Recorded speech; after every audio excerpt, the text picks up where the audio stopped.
नमस्कार, आप देख रहे हैं अनादि टीवी और मैं हूं आपके साथ नैन्सी शर्मा। और आज हमारे विशेष कार्यक्रम में बात करेंगे कांग्रेस विधायक देवेंद्र यादव की गिरफ्तारी पर हो रही सियासत की। दरअसल छत्तीसगढ़ में सतनामी समुदाय के धार्मिक स्थल में लगे धार्मिक चिन्ह जैत खाम को क्षतिग्रस्त करने के बाद भड़की बलौदाबाजार हिंसा मामले में अब कांग्रेस विधायक देवेंद्र यादव की गिरफ्तारी को लेकर प्रदेश की सियासत गर्म है। इधर 24 अगस्त को कांग्रेस जिलेवार धरना प्रदर्शन भी करने जा रही है। इसके लिए वरिष्ठ नेताओं को जिम्मेदारी दी गई है। उधर करीब 5 वरिष्ठ नेताओं ने रायपुर सेंट्रल जेल में बंद विधायक देवेंद्र यादव से मुलाकात भी की है। विधायक से मुलाकात के बाद पूर्व मुख्यमंत्री भूपेश बघेल ने साय सरकार पर विधायक देवेंद्र यादव को धोखे से गिरफ्तार करने का आरोप लगाया। उन्होंने कहा कि देवेंद्र को जितने भी नोटिस मिले वो सिर्फ गवाही देने के लिए थे। भूपेश बघेल ने यह भी कहा कि उन्हें देवेंद्र यादव ने बताया कि उनको एफआईआर की कॉपी नहीं दी गई और ना ही बताया गया कि किस अपराध में गिरफ्तार किया गया। उन्हें गवाही देनी है, ये बताकर ले गए और धोखा देकर गिरफ्तार किया गया। आपको बता दें कि बलौदाबाजार हिंसा मामले में देवेंद्र यादव को लगातार नोटिस जारी किया गया था और चौथी बार नोटिस जारी होने के बाद में विधायक ने बयान देने जाने से मना कर दिया था। उन्होंने कहा था कि पुलिस को जो भी बयान लेना है उनके पास आए और लेकर जाए। इस बीच विधायक देवेंद्र यादव की गिरफ्तारी पर यादव समाज भी भड़क गया। समाज के लोगों ने विधायक की जल्द रिहाई नहीं होने पर प्रदेश भर में धरना प्रदर्शन की चेतावनी दी है। इस मामले को लेकर अब उप मुख्यमंत्री अरुण साव का ये कहना है कि हम सब ने देखा है कि कलेक्टर ऑफिस में कैसे आगजनी की गई, कैसे सारी गाड़ियों को आग के हवाले कर दिया गया। पुलिस ने साक्ष्य के आधार पर यह कार्रवाई की है।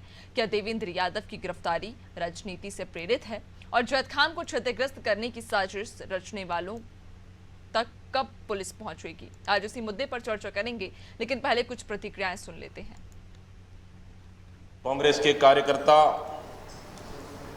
कांग्रेस के नेता और कांग्रेस के विधायक माननीय देवेंद्र यादव जी को कल दुर्भावनापूर्वक बदले की भावना से बदलापुर की राजनीतिक से प्रेरित होकर कल गिरफ्तार किया गया है।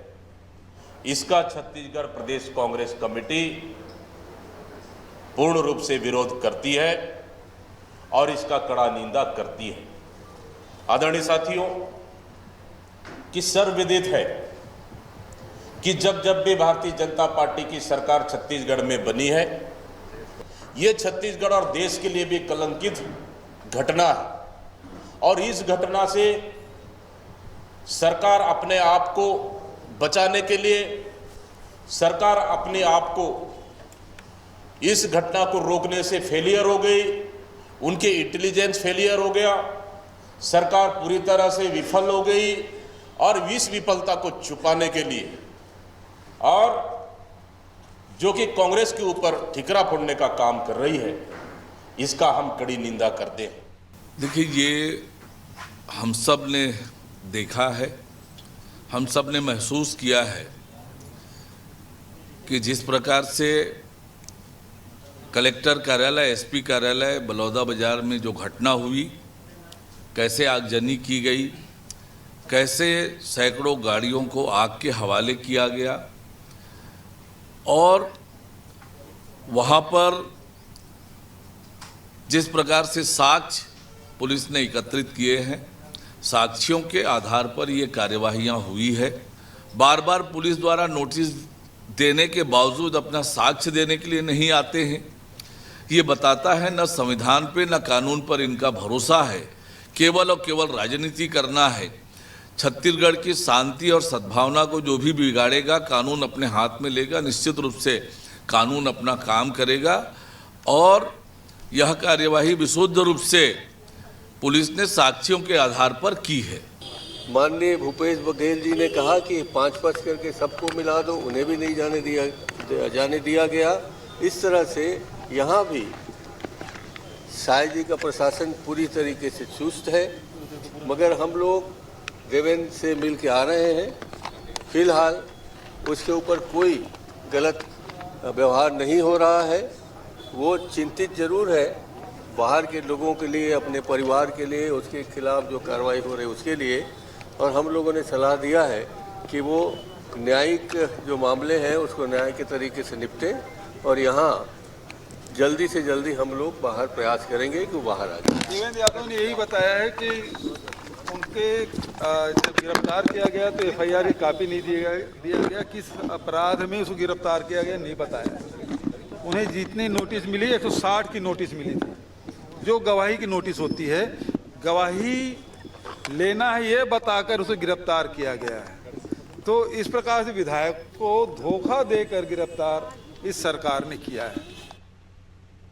तो आपने बयान सुने जहां दोनों ही पार्टियों की तरफ से अपनी अपनी प्रतिक्रिया दोनों ही पार्टी के जो जिम्मेदार हैं वो देते नजर आ रहे हैं। और आज उसी मुद्दे पर हम चर्चा भी करेंगे। खास पैनल हमारे साथ में जुड़ गया है। सबसे पहले परिचय करा देते हैं।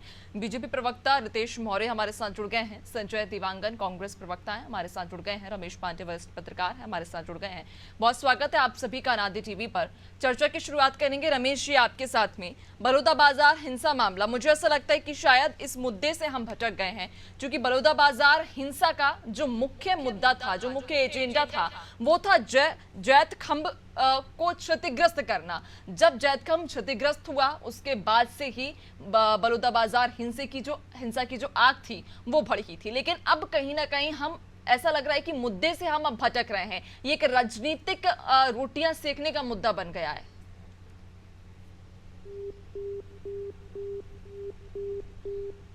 गंभीरता से विचार करें और पूरे घटनाक्रम पर नजर डालें तो जैत खाम में जो तोड़फोड़ का मुद्दा है, आप जान रहे हैं कि राज्य सरकार ने उसके न्यायिक जांच का आदेश दिया है और न्यायिक कमेटी का गठन हुआ है।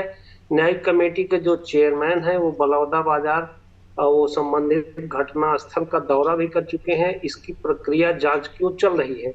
दूसरा पहलू है बलौदा बाजार कलेक्ट्रेट में हिंसा का मामला, जिसमें एक बड़ी हिंसा हुई थी। एक तरह से कह लीजिए कि जो सरकार का या प्रशासन का, शासन का जो इंटेलिजेंस होता है वो बहुत कमजोर नजर आया, जिसके कारण इतनी बड़ी घटना हो गई और बहुत शर्मनाक घटना हुई। कलेक्ट्रेट में आग लगा दिया गया और सैकड़ों की तादाद में लोगों की गाड़ियां जल गई।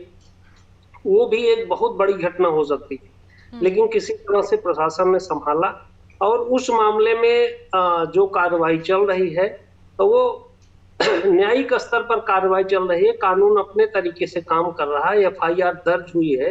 अब पुलिस अपने तरीके से काम कर रही है। उसमें विधायक गिरफ्तार हो या सामान्य कार्यकर्ता गिरफ्तार हो या जो उसके दोषी हैं वो लोग गिरफ्तार हो, इसका पूरा प्रकरण एक तरह से न्यायालय में इसका निर्णय होगा। लेकिन दूसरी तरफ राजनीतिक दल के लिए भी ये एक बहुत अच्छी कह लीजिए कि एक घटना हाथ में लग गई, जिसका वो राजनीतिक लाभ बखूबी उठा सकता है। मेरे ख्याल से कांग्रेस भी उसका लाभ बखूबी उठाने का पूरा कोशिश कर रही है और उसके लिए पूरा प्लान उन्होंने तैयार कर लिया है। उनको करना भी चाहिए, राजनीतिक दल होने के नाते उसका लाभ उनको उठाना चाहिए। मेरे ख्याल से वही ये प्रक्रिया चल रही है। जी बिल्कुल, यानी कि अब ये मुद्दा कहीं ना कहीं राजनीतिक रोटियां सेकने पर आ गया है। देख ही पा रहे हैं हम दोनों ही पार्टियों की तरफ से तीखी बयानबाजी भी इस पर शुरू हो गई है। राजनीतिक मेहमान भी हमारे साथ में जुड़े हुए हैं। संजय जी, आपका रुख कर लेती हूं मैं। क्या आप कहेंगे इस पूरे की मुद्दे को लेकर या इस पूरे घटनाक्रम को लेकर, जिस तरह से देवेंद्र यादव की गिरफ्तारी हुई, कहा जा रहा है कि धोखे से उन्हें गिरफ्तार कर लिया गया। आप ही के पार्टी के कई दिग्गजों के बयान सामने आ रहे हैं, कह रहे हैं कि बीजेपी अपनी असफलता को छिपाने के लिए इस प्रकार के अब षड्यंत्र कर रही है। जी बिल्कुल, छत्तीसगढ़ की भाजपा की सरकार बदलापुर की राजनीति छत्तीसगढ़ में कर रही है। छत्तीसगढ़ के विकास और उत्थान को छोड़ करके ये मात्र इनका एक लक्ष्य बना है कि कांग्रेस को किस तरह से नीचे गिरा सके, कैसे उनको दबा सके, कैसे कुचल सके। इनका एक ही मोटो बना हुआ है कि कांग्रेस को किसी भी स्तर पे हमको दबाना है, भले ही छत्तीसगढ़ के विकास कहीं भी जाए उससे मतलब नहीं है। ये पूरी तरह से बदलापुर की राजनीति कर रहे हैं।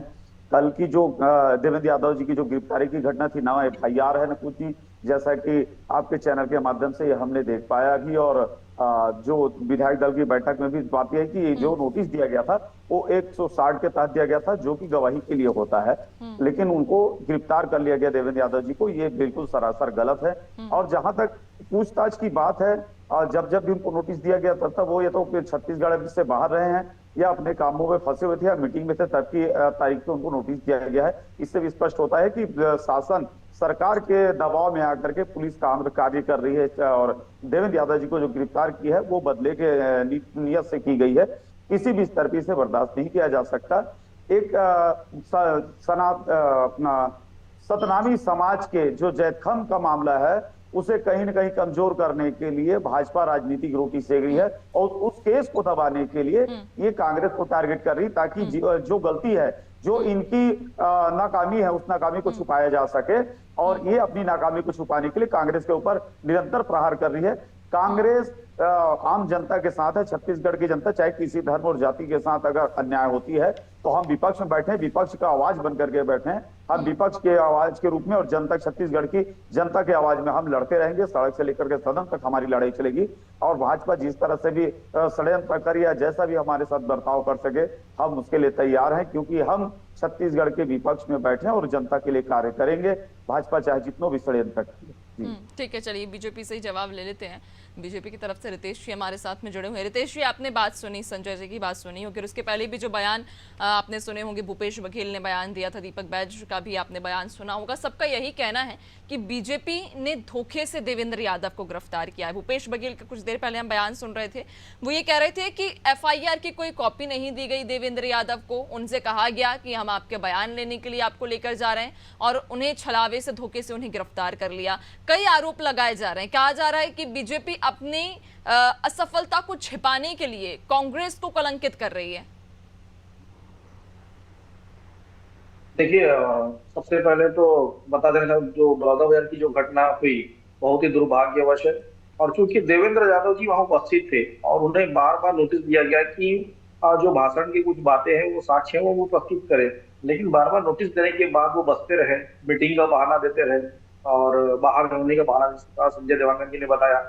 मुझे लगता है कि एक प्रकार का बहुत बड़ा षड्यंत्र था राज्य सरकार के खिलाफ, ताकि आगजनी हो और बड़े आंदोलन हो। जिस प्रकार से बांग्लादेश में जो सत्ता पलट की जो परिस्थिति हुई, इसी प्रकार से विपक्ष का बड़ा षड्यंत्र था। उसके तहत जो है देवेंद्र यादव जी आज अब गिरफ्तार होते हैं तो विपक्ष इस पे कुछ भी बातें करता है। मुझे लगता है कि इसको एक बार देखना चाहिए। दूसरी बात मैं बोलना चाहूंगा कि भीम रेजिमेंट के पदाधिकारी ने बताया कि देवेंद्र यादव जी वहां पर उस आंदोलन, उस धरना प्रदर्शन की स्थिति में खड़े थे। उन्होंने भड़काऊ भाषण दिया, जिसके कारण जो है ये आगजनी की स्थिति पैदा हुई है। मुझे लगता है कि किसी भी नेता को इस प्रकार के आंदोलन प्रदर्शन में जाए तो उनको समझाइश देने की आवश्यकता है, न कि भड़काऊ भाषण देने की आवश्यकता है, जिसके कारण आज बहुत बड़ी जान माल हानि भी हुई। लगभग 100 से अधिक वाहनों को वहां फूंका गया। ये किसका वाहन था? वहां के आम जन लोगों का था। इस भरपाई को क्या कांग्रेस पार्टी करेगी, विपक्ष के नेता करेंगे? इसका जवाब दे दे। दूसरी बात मैं बोलना चाहूंगा कि जहां पर सतनामी समाज का जयखान के पास जो घटना हुई तो उनको जिनको गिरफ्तार किया गया है, मुझे लगता है वो जब स्वीकार रितेश जी आपकी आवाज करते हुए उस पर थोड़ा ध्यान देने की आवश्यकता है कि जब तोड़फोड़ हुआ है और जो गिरफ्तार हुए हैं तो उसे यकीन करना चाहिए, न कि सतनामी समाज को भड़काने की आवश्यकता है। आज पूरे छत्तीसगढ़ सतनामी समाज आज सरकार के साथ है और उनके जो जितने भी सरकार के सतनामी समाज के गुरु है वो इस बात को मानते हैं कि तोड़ की घटना की निंदा हुआ है और शासन और प्रशासन इस पे लगातार उस पर न्यायिक जांच के माध्यम से जांच कर रहा है। लेकिन फिर कांग्रेस कहां पर ये भटक जाती है कि उसका सतनामी समाज की वोट बैंक की राजनीतिक रूपों को भड़काने का प्रयास करती है। यह षड्यंत्र है। और देवेंद्र यादव जी का जो मैं आदत बता देना चाहता हूं, सवाल यही है, आरोप तो यही लगा रहे हैं ना, भूपेश बघेल तो यही कह रहे हैं कि छलावे से, धोखे से उन्हें गिरफ्तार कर लिया, कोई उन्हें कॉपी नहीं दी गई एफआईआर की। उन्होंने मांगी कि किन आरोपों में या किन अपराधों में उन्हें गिरफ्तार किया गया, उन्हें वो नहीं बताया गया, उन्हें एफआईआर की कॉपी नहीं दी गई। कहा जा रहा है कि धोखे से गिरफ्तार किया। यही तो वो आरोप लगा रहे हैं कि एफआईआर की कॉपी दे देते या आरोप बता देते कि किस अपराध में उन्हें गिरफ्तार किया जा रहा है। देखिए, मैं पहले ही बताया कि भड़काऊ भाषण जो हुआ है इनके द्वारा किया गया। भीम रेजिमेंट के पदाधिकारी के द्वारा बकायदा एसपी को यह बयान दिया गया है कि देवेंद्र यादव जी ने भड़काऊ भाषण दिया है। इस आधार पर उनको गिरफ्तार किया गया है। उनको बार बार नोटिस दिया गया ताकि उपस्थित होने का, लेकिन वो उपस्थित क्यों नहीं हुई, इसका वो जवाब दे दे। ठीक है, संजय जी कुछ कहना चाह रहे हैं। संजय जी कुछ कहना चाह रहे हैं। संजय जी,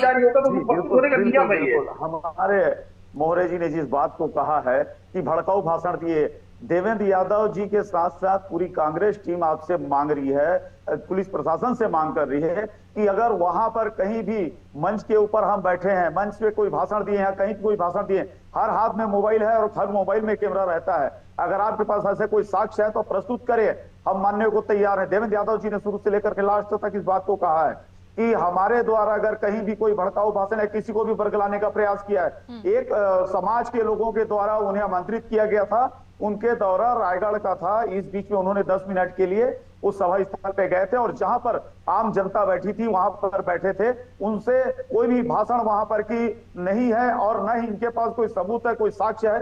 ये मात्र बदलेपुर की राजनीति को करते हुए कांग्रेस को बदनाम करने का प्रयास कर रहे हैं। और दूसरी चीज ये बता दूं मैं कि ये कहते हैं भीम आर्मी के लोगों ने बयान दिया है, भीम आर्मी के बयान दिया, उसमें साक्ष्य तो होगा। हर एक छोटी सी छोटी आप बात करते हैं वो रिकॉर्ड हो जा रहा है, वीडियो बन जा रहे हैं, वहां पर हजारों मोबाइलों से वीडियो बने हुए हैं, किसी भी एक चीज में आप बतला दीजिए कि यहाँ संजय जी, लेकिन जब वो हिंसा हुई, जब वो प्रदर्शन हुआ, तो उस समय कांग्रेस के कई सारे नेता वहां पर मौजूद थे और ये आपने भी तस्वीरें देखी होंगी, फोटो देखी होंगी, कई सारे कांग्रेस के नेता उस प्रदर्शन में मौजूद थे, उनके चेहरे वीडियोस में भी आए थे, फोटोज में भी आए थे। तो किसी भी गलत काम को होते हुए देखना और उसके खिलाफ आवाज ना उठाना, कहीं ना कहीं हम भी उसी गलत में भागीदारी में आते हैं। बहुत बहुत बढ़िया। मैं इसी बात को कहना चाहता हूं कि जिस तरह से कांग्रेस के पीछे भाजपा पड़ी हुई है, देवेंद्र यादव जी के ऊपर बार बार प्रहार कर रही है, जबकि बता दूं कि उस सभा को चालू स्थिति में वो छोड़ करके रायगढ़ के लिए रवाना हो गए थे, रायगढ़ पहुंच चुके थे, उसके बाद ये सब घटनाएं वहां पर बढ़ी है। दूसरी चीज, जो मंच पे बैठे थे उसमें उस समाज के भी बहुत सारे लोग थे जो भाजपा से बिलोंग करते हैं। ऐसे भाजपा के कितने कार्यकर्ताओं को नोटिस दिया गया है, ऐसे भाजपा के कितने कार्यकर्ताओं को बुला करके बयान दिया गया है। और ये एक बयान के लिए पुलिस अगर थाना बुलाती है और अगर वहां पर नहीं पहुंच पाते हैं तो उस स्थिति पे पुलिस को जाकर के, एक विधायक है वो जनप्रतिनिधि है, उनके पास भी बहुत सारे काम होते हैं, तो उनके ऑफिस पे जाकर के पुलिस बयान ले सकती थी, ना कि गिरफ्तार करके। ये पूरी तरीके से कांग्रेस को बदनाम और देवेंद्र यादव जी को प्रताड़ित करने के लिए है, उनके हौसला को पस्त करने के लिए भाजपा तो जो संजय जी, उन्हें पहले नोटिस दिया गया ना, चौथी बार में अब उन्हें गिरफ्तार किया गया, इसके पहले 3 बार उन्हें नोटिस भेजा गया और उनसे कहा भी गया बयान दीजिए। अगर आप बात सुन लीजिए पहले, संजय जी आप मेरा सवाल सुन लीजिए। अगर देवेंद्र जी ने कोई गलती नहीं किया, आप कह रहे हैं कि कांग्रेस की तरफ से इस तरह से कोई भी भड़काऊ भाषण नहीं दिया गया, उस हिंसा में हमारा कोई हाथ नहीं था, तो आप प्रशासन का सहयोग करते, समर्थन करते? अगर आप सही थे तो आप क्यों नहीं गए फिर 3 बार जब नोटिस दिया गया? आप देवेंद्र यादव जी का वीडियो देखे होंगे, उनके द्वारा स्पष्ट कहा भी गया है, अगर पुलिस को कोई बयान भी अगर दर्ज करनी है तो निसंदेह मेरे ऑफिस पे आए, मैं बयान देने को तैयार हूँ। इसका तात्पर्य ये नहीं होता है कि आप थाने ही बुला करके उनसे बयान लेंगे, वो कभी भी चीजों से नहीं हटे पीछे, वो बयान देने को तैयार थे। लेकिन जब जब भी उनकी नोटिस गई है तब तब वो ऑफिस में नहीं रहे, ना घर पे नहीं रहे, इस वजह से। दूसरी चीज, अभी भी जो गिरफ्तार किया गया है धोखे से किया गया है, इस धारा के तहत उन्हें गिरफ्तार किया गया, इसके विषय में भी कोई नहीं बताया गया है। उनको जो नोटिस दी गई थी 160 के तहत नोटिस दी गई थी, जो कि बयान देने के लिए बुलाया जाता है, और उनको गिरफ्तार किया गया है। तो ये तो अन्याय है ना, ये शासन और सत्ता के दबाव पे पुलिस काम कर रही है, जबकि कानून व्यवस्था पर पूरी जनता विश्वास करती है, पूरे लोग संविधान पे विश्वास करते हैं, और ये सत्ता पे बैठ करके जो खेल कर रहे हैं वो किसी भी स्तर पे बर्दाश्त नहीं किया जा सकता है। भाजपा पूरी तरीके से सत्ता का दुरुपयोग कर रही है छत्तीसगढ़ के अंदर अपनी नाकामियों को छुपाने के लिए। रितेश जी, मेरा आपसे यही सवाल रहेगा, जो बार बार संजय जी कह रहे हैं कि आप साक्ष्य बता दीजिए कि साक्ष्य क्या है, किस आधार पर उन्हें गिरफ्तार किया गया है। कह रहे हैं कि भाषण दिया उन्होंने भड़काऊ, लेकिन वीडियो बता दीजिए, वीडियो नहीं है। दूसरा, अभी मैं पढ़ रही थी कुछ देर पहले ही, तो देवेंद्र यादव पर 20 धाराएं लगाई गई हैं। किस आधार पर उन पर ये 20 धाराएं लगाई गई हैं? और बार बार जो कांग्रेस भी लगातार यही कह रही है कि सबूत दीजिए, क्या आधार है, क्या साक्ष्य है, किस आधार पर और किस साक्ष्य के तहत उन्हें गिरफ्तार किया गया है? 20 धाराएं लगाई गई उन पे। देखिए, इस बारे में तो पुलिस प्रशासन और शासन आने वाले समय में बताएगा कि किस प्रकार से उनके द्वारा जो कृत्य किया गया है देवेंद्र यादव जी के द्वारा, तो सारे साक्ष्य जो है समाज के सामने, सबके सामने प्रस्तुत होगा, और किन किन बिंदुओं के तहत उन पर धाराएं लगाई गई है। मुझे लगता है कि थोड़ा इंतजार करने की आवश्यकता है, क्योंकि न्यायिक जांच चल रही है और सारी जांच होने तक अभी आप देखेंगे आज ही 27 तारीख तक उनकी रिमांड बढ़ाई गई है।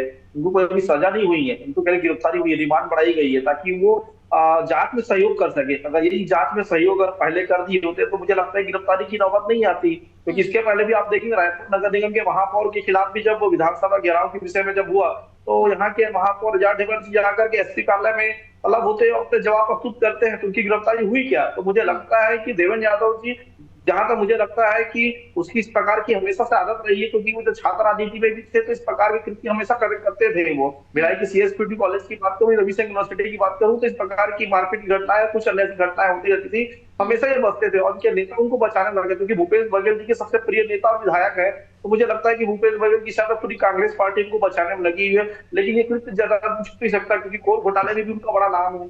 तो मुझे लगता है कि आने वाले समय में एक बड़ा विषय खुल करके आएगा जब देवेंद्र यादव जी के सारे चिट्ठे, काले चिट्ठे खुल करके आएंगे। उन्होंने अपनी सरकार में क्या किया और बलात्कार घटना को लेकर उन्होंने क्या किया। ठीक है, समय का अभाव है, मैं अंतिम सवाल ले लेती हूँ रमेश जी से। रमेश जी, आपने दोनों ही पक्षों की बातें सुनी है और दोनों की ही प्रतिक्रिया भी आपने सुनी। आप चूंकि वहां पर अपने पूरा मुद्दा भी देखा, लगातार आप चूंकि विश्लेषण भी इस मुद्दे को लेकर कर रहे हैं, आपका क्या मानना है? देवेंद्र यादव पर अभी कुछ देर पहले ही मैंने कहा कि उनके ऊपर 20 धाराएं लगाई गई हैं। लगातार कांग्रेस साक्ष्य मांग रही है, सबूत मांग रही है कि कोई वीडियो जो कह रहे हैं कि भड़काऊ भाषण दिया वो वीडियो में दिखा दीजिए या हमें धाराएं बता दीजिए कि किन धाराओं के तहत उन पर यह अपराध दर्ज किया गया है। क्या लगता है आपको? देखिए, अब ये विषय नहीं रहेगा कि कांग्रेस कोई चीज पूछे और पुलिस उसका जवाब दे। मामला पूरी तरह से न्यायिक हो चुका है।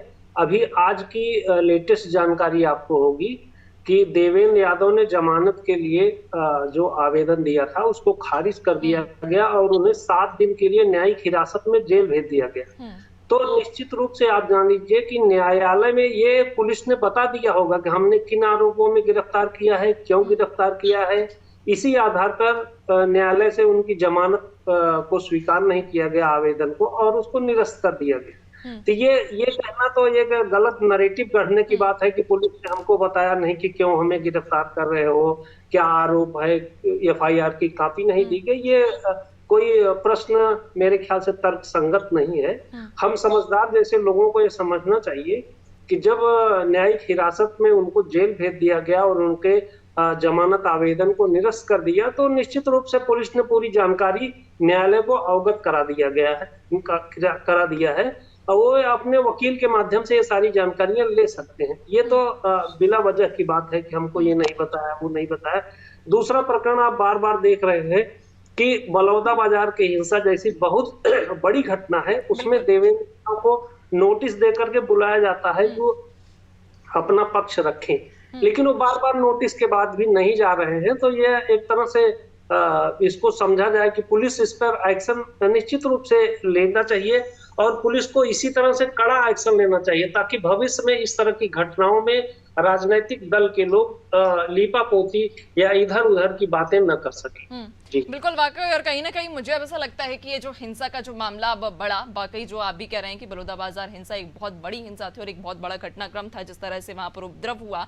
और अब इस मामले पर कहीं ना कहीं इस हिंसा की आग पर अब राजनीतिक पार्टियां जो हैं वो अपनी अपनी रोटियां सेक रही हैं। देखने वाली बात होगी कि इस पूरे ही मामले पर अब आगे क्या कुछ एक्शन लिया जाएगा। आप सभी मेहमानों का हमारे साथ जुड़ने के लिए, चर्चा के लिए बहुत शुक्रिया। तो गिरफ्तारी पर सियासत लगातार जारी है। न्यायालय के संज्ञान में अब ये मामला आ चुका है। इंतजार रहेगा कि अब आखिरकार इस पूरे मामले पर आगे क्या कुछ एक्शन लिया जाता है। फिलहाल इस खास कार्यक्रम, इस खास पेशकश में इतना ही। बने रहिए नादी टीवी के साथ। नमस्कार।